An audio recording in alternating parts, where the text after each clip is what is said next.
Hello there, Mad Mike here, and welcome back to the channel. And today I wanted to take a look at something that I just found, which is why this video is coming out at like 3 in the morning, and I'm recording it at about 2:20 in the morning. AMC has developed a feud with Universal Studios. Now, this is kind of interesting. I actually just had kind of a fun back and forth a little bit with Weaponized Nerd Rage about this because he has the opposite opinion of me. That he thinks this is a good move. I think this is a catastrophically bad move for AMC to start doing shit like this. And also the National Association of Theater Owners too. Now there's two quotes that I will read when we get to that point. One is from AMC theaters themselves, and the other one is from NATO, as they call it, not the North American Trade Organization. The National Association of Theater Owners, which it's weird why there needs to be another NATO. I figured they'd make them change their name, because of confusion. But the point is that AMC has chosen to blacklist Universal because Universal is choosing to release select films, not all films, select films, direct to streaming because of the success of the movie Trolls 2. Not Troll 2, not the classic Troll 2. Trolls 2, or Trolls World Tour, I guess is the full title of the film. Which apparently Universal claims has already made more money than the first film during its life on streaming, and has been better received. So AMC has chosen to again blacklist Universal. And said that they will not show any Universal films in their theaters. Now, like I said, I think that's a catastrophically bad move. So I'm going to read the quote from AMC, and you guys can kind of decide for yourselves, really what's kind of happening. But like I said, we'll get to that. So. Sorry, I just wanted to pull up the quote here so I don't misdirect anything.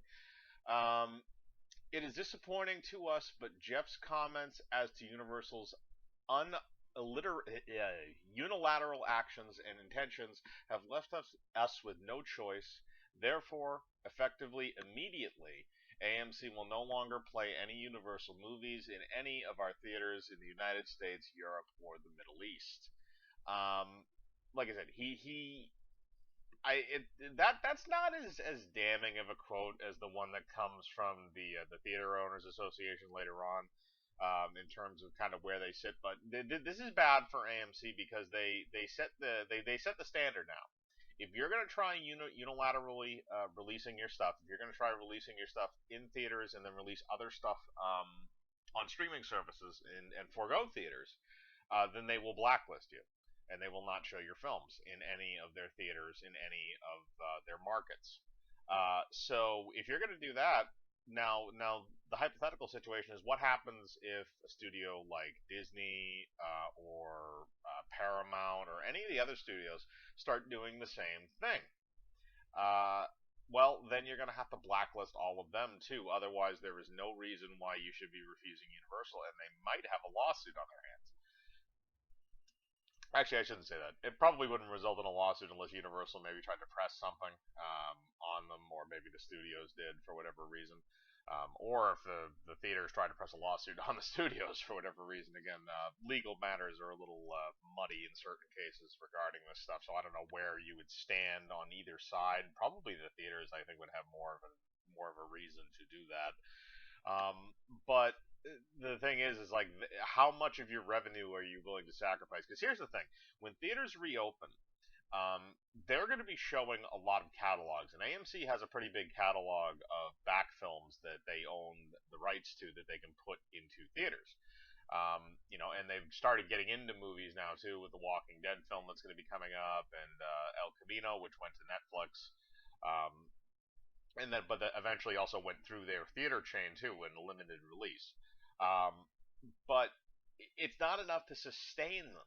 That's the problem. Is that if you're an AMC theater, let's say because you're going to be competing with other regional theaters, So let's say you have an AMC theater and they're not choosing to show Universal films. Now, Universal has a few big tentpole films coming up.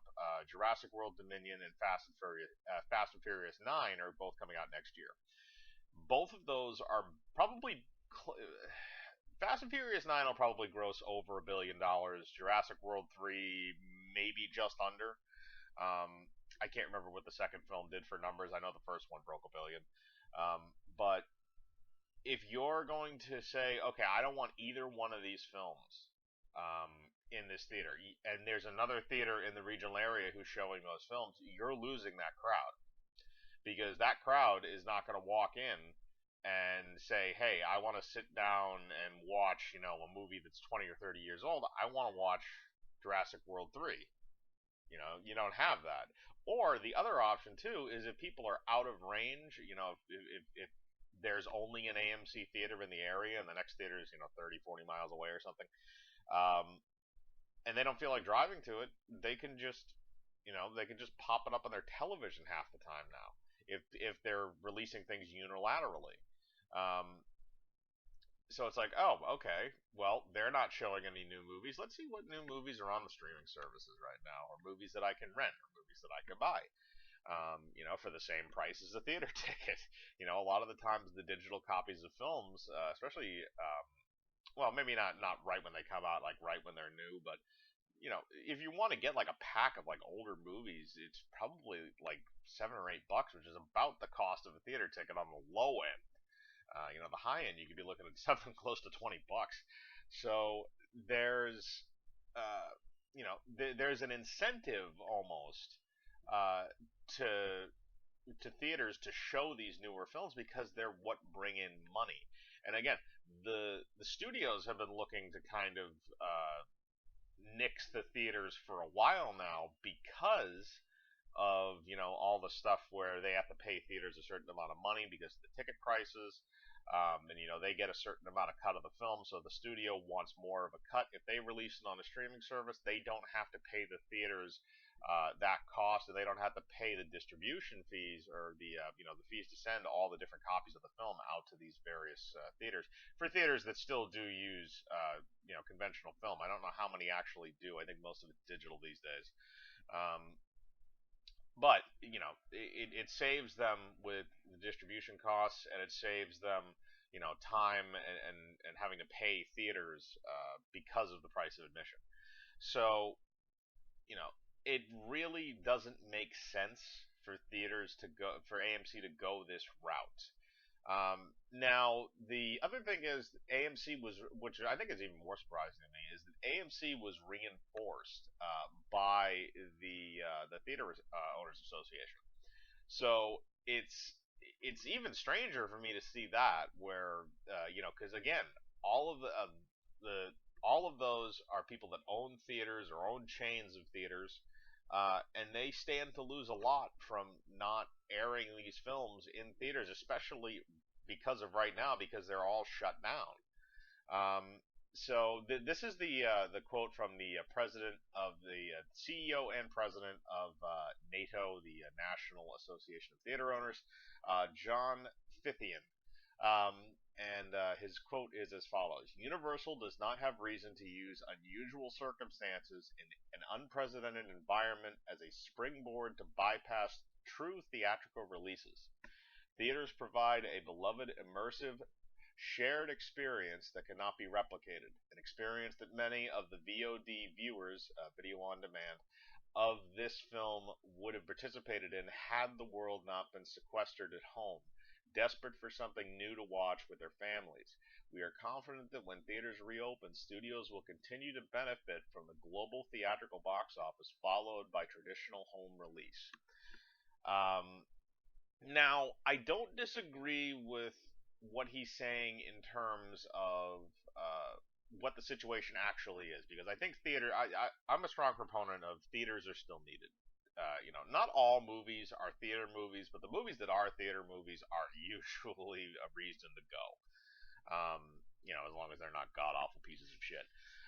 So, you know, he's basically saying that, because Universal's big reasoning for this was Trolls World Tour, or Trolls 2, whatever you want to call it, because of the numbers that it did on streaming. But you can equate that to, again, like this statement says, you can equate that to the point where, a lot of people are stuck at home. A lot, movie theaters are closed down. People obviously can't go to theaters right now, even if they want to. So they just decided to watch it at home. So that would have translated over into the box office. So you could make that you can make that comparison. But I think the fact is that it Trolls 2 is a byproduct of the theater closings, in terms of its revenue. That's the only reason why. If theaters had been open, I don't think this movie and other movies were available. I don't think this movie would have made the numbers that it did. Um, at the same time, you know, Universal's using, here's the idea: is that one is an accident, two is a coincidence, three is a trend, or I can't actually remember how that phrase goes, but basically the thing is, you have one film that has proven the concept that you like. You need to get a couple more films out there and see what's going to happen before you start committing to that. Which I think is what Universal is doing, because they do say select films. So I would assume it's films that they want to cherry pick and put on there, that they think will do well, um, as opposed to just dumping everything onto streaming. Um, and I think that AMC is overreacting on this, because the thing is that I think Universal, after they go through this little experimental phase, they're going to find out that after theaters reopen and when people start going back, um, you're not going to have the same numbers that are going to be getting this stuff on streaming, and it's not going to be equivalent to what you can get in the global box office. So I think that that's a problem, and I think that you know well, I shouldn't say that. I don't think it's a problem, but I think it's something that I think that's the way that AMC should have handled this. Just let it be and let Universal learn their lesson on their own. And if other studios want to follow suit, then whatever. They're probably still going to show all the tentpole films in theaters. Because here's the thing: is that there's projects that are built for streaming, and that are built better for streaming, I should say. And there's products that are built better for theaters.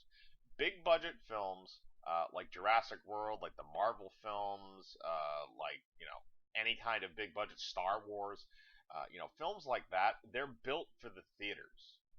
You're not going to get your money back on a film that costs almost $300 million to make if you're releasing it on streaming. I don't think that's realistic. Um, but in the theaters, you can, or at least you can to an extent. And like I said, yeah, you can get the stuff on streaming, you can rent it, you can do this, you can do that. But if given the choice, I think a lot of people go to theaters to see those movies because of the experience. Because you're sitting in a theater with other people, it's this huge spectacle. You're all sitting there watching it. There's a certain sense of community to it. Um, but then when you can also look at other features like Trolls 2, which is a family feature where everybody gathers up on the couch with a thing of popcorn, mom, dad, son, daughter, and the dog. Um, they all gather up on the couch and they watch the family movie. It makes sense to do that on a streaming service because it's something that a lot of families would probably watch at home. They don't have to drag the kids out to the movie theater and have to deal with that. They can stay at home. Kids can watch it at home. They can run to the bathroom real quick if they have to and stuff like that. It's easier for families to go see films when you do it at home. And again, it's another thing where you're only renting the film for when it comes out, maybe like $20 or something like that. Maybe less too. Again, it depends on the studio and the streaming service. If you're actually renting the film or if you're just watching it on a streaming service, but because you only have to pay that $20, that's a lot cheaper than bringing four people out to a movie theater and hoping the dog doesn't take a crap in the house while you're gone. The four people, the movie tickets again. If you're going at like a base price, you're probably looking at least $8 to $10. So that's $40 right there, or almost $40. And then on top of that, you have food, drinks, popcorn. Popcorn that you can buy in a grocery store for you can buy a box of, you can probably buy, a normal Redenbacher for probably less than $10, and that's enough popcorn to feed about 20 people. Versus what you're getting in the theater. The only thing you're missing is the liquid yellow lard they put on the top of it. Um, but it's easier for families to do that, and I think you can market family films on streaming services and on video on demand. I think it works, but I don't think you can market a Jurassic World on there. I don't think you can market a Star Wars on there. I don't think you can market a lot of films like that that have very big budgets. Because you're not going to be able to get the same amount, and I think Netflix is feeling that right now too, which is many people have been going after Netflix because of their refusal to put films in theaters other than their Oscar contenders because they needed to put them in theaters to be nominated. Which, if you watch my video earlier today, you'll see that might be going out the window soon too. So I think this is a bad move by AMC. I think ultimately it's going to be a bad move by Universal to go through with this model if they go through with it in like a full sense. But I think it's worse for AMC right now because they need the money. And the other thing is, if you let Universal go and do this, and you put them on a little bit of a shit list, but you don't ban them or anything like that. Then they come back to you, and then you have the bargaining chips because they are coming to you now as opposed to you having to go to them. So I don't know. I think it's a bad decision by both parties for various reasons. But I want to know what you think. Do you think that AMC should take a stand and they should say screw you to Universal because they're choosing to go with a unilateral why can't I say unilateral release program? Or do you think that they're wrong, that they should just kind of let Universal make their own mistakes? They'll come back eventually. Or do you think the theater system is kind of a dead medium? Do you think that you're not really going to be able to do much with it anymore because of streaming and because of the easy access to media that we have? Um, Again, I'd like to know your thoughts. Put them in the comments below. Hit the bell for notifications. Hit the like button. Subscribe, and remember, I live my life free of compromise. Do you?